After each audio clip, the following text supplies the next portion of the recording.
Mesdames, Messieurs, bonjour et bienvenue sur Zonar Télévision dans Zonar Actualité, votre rendez-vous quotidien pour les actualités en République démocratique du Congo et dans le monde. Je suis Moïse Itegua et ce lundi au sommaire de la diplomatie à Lomé aux tensions à Goma en passant par des affaires judiciaires et un focus au sport. Restez avec nous pour plus de détails. C'est parti. On commence avec un effort diplomatique majeur. Samedi 17 mai 2025, le président togolais Faure Gnassingbé, en sa qualité de médiateur de l'Union africaine, a organisé une réunion clé à Lomé pour relancer la paix en RDC dans sa partie est alors. L'objectif, rapprocher Kinshasa et Kigali alors que les tensions restent vives à cause des violences. Autour de la table, un panel impressionnant d'anciens chefs d'État africains, commençant par Olusegun Obasanjo du Nigeria, Uhuru Kenyatta du Kenya, Mokgweetsi Masisi de Botswana, Catherine Samba Panza de la République centrafricaine et Samuel Wok Zewde d'Éthiopie. Ensemble, ils ont proposé une fusion des processus de Nairobi et de Luanda pour une approche unifiée. Ils ont aussi insisté sur une collaboration renforcée avec des organisations régionales comme la Communauté de l'Afrique de l'Est, la SADC et des partenaires internationaux, notamment le Qatar et les États-Unis. D'ailleurs, Massa de Boulos, conseiller principal pour l'Afrique au département d'État américain, a salué cette initiative. Il a déclaré avoir discuté avec le président américain Gnassingbé alors des progrès significatifs après la signature de la déclaration des principes entre la RDC et le Rwanda, exprimant sa gratitude pour le rôle du Togo. Mais sur le terrain, les avis divergent. Sur les réseaux sociaux, certains Congolais se sentent exclus, comme en témoigne ce message de Adam Achalwe. Il dit, je cite: 28 ans après l'assassinat de Mzee Laurent Désiré Kabila, des Togolais, des Éthiopiens se réunissent sans nous, la RDC, pour réfléchir à notre sort. Révils-en. Les évêques de la Cinco, eux, ont déploré les conditions de vie difficiles imposées par la fermeture des banques et les aéroports dans les zones sous contrôle par les AFC M23 alors.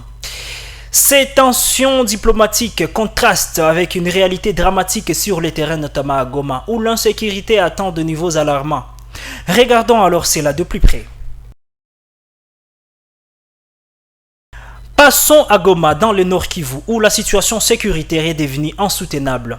Selon un rapport du Conseil de la jeunesse de Goma et de Karisimbi, 30 personnes ont perdu la vie en 15 jours entre le 2 et 17 mai 2025. Voici les détails.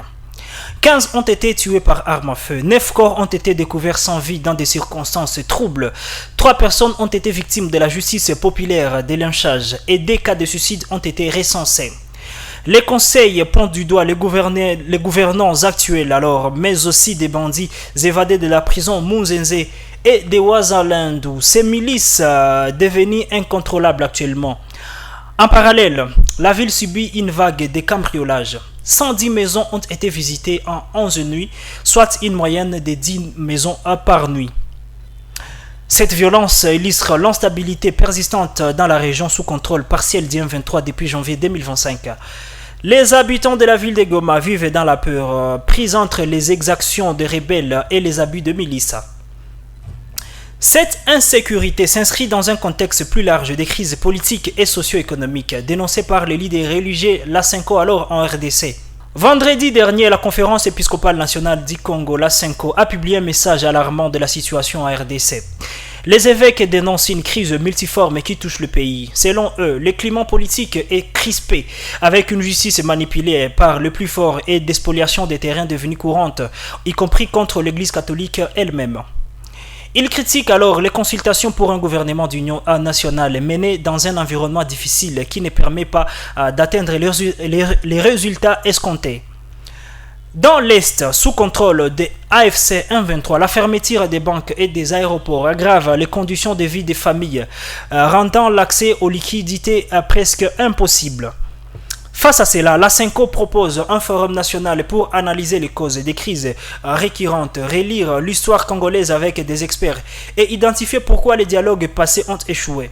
Mais cette initiative est rejetée par l'UDPS, les partis présidentiels qui estiment que l'Église n'a pas vocation à prendre des initiatives politiques. À l'international, des pays comme la France et la Belgique soutiennent un dialogue national pour résoudre doublement les conflits dans l'est de la République démocratique du Congo. Mais Kinshasa reste réticent à ces appels. Cette crise politique, ces doubles détentions au sein des forces armées de la République démocratique du Congo où des scandales viennent compliquer davantage la situation. Regardons cela.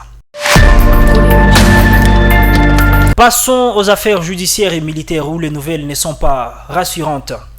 Au site Kivu, un scandale éclate. Le colonel Nkulu Kilenge Delphin, un officier de FARDC, est en fuite après avoir détourné les fonds destinés à la solde des militaires engagés sur le front. Un fax de la 11e brigade relayé par Radio Okapi ordonne son arrestation et son transfert à l'auditorat militaire. Ce détournement intervient alors que les FARDC affrontent les M23 et les Wazalendo dans la région, un timing qui fragilise encore les soldats sur le terrain. En Ituri, la situation est tout autre, préoccupante. Le groupe armé CRP, dirigé par Thomas Lubanga, progresse et a pris plusieurs localités, se rapprochant dangereusement de Bunia, chef-lieu de la province de l'Ituri. Cependant, l'armée congolaise, via le lieutenant Gilles Ngongo, affirme que l'OPA et ses environs restent sous contrôle des FARDC qui poursuivent les opérations de traque contre les rebelles. À l'international, un autre développement judiciaire attire l'attention. Le procureur de la CPI, Karim Khan, a annoncé une démission temporaire suite à des accusations graves. Selon le Wall Street Journal, il aurait forcé une employée à des rapports sexuels à plusieurs reprises. Certains, quant à eux, soupçonnent que sa récente inculpation alors du premier ministre israélien vise à détourner l'attention. Rappelons que la Cour pénale internationale a été sanctionnée par les États-Unis d'Amérique de Donald Trump il y a quelques mois. À ces nouvelles lourdes, changeons de registre et parlons sport avec des moments de célébration et des transitions.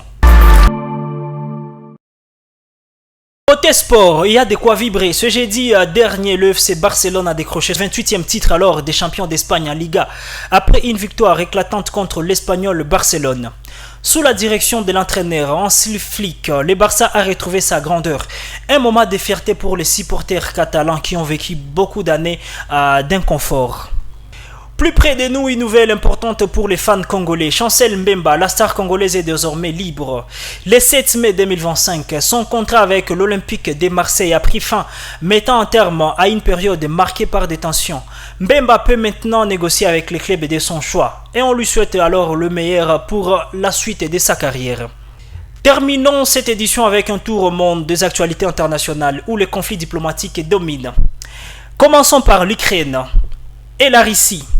Samedi, une réunion historique a eu lieu à Istanbul, la première alors depuis mars 2022 entre les délégations de deux pays. Ils ont discuté d'un possible cessez-le-feu, d'une rencontre entre Volodymyr Zelensky et Vladimir Poutine et d'un échange de 1000 prisonniers de chaque camp, un pas vers la désescalade. L'avenir va nous le dire.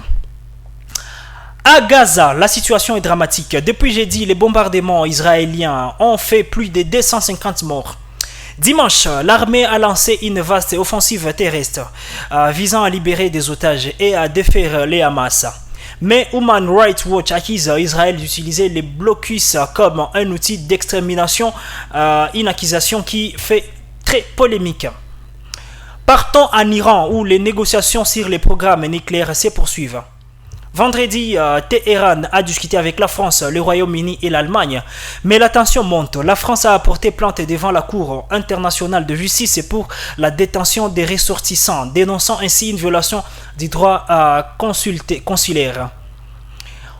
Au Tchad, l'ex-premier ministre Succès Mastra a été arrêté vendredi pour incitation à la haine. Selon le procureur au Gabon, Ali Bongo et sa famille libérés sont arrivés à Luanda, en Angola.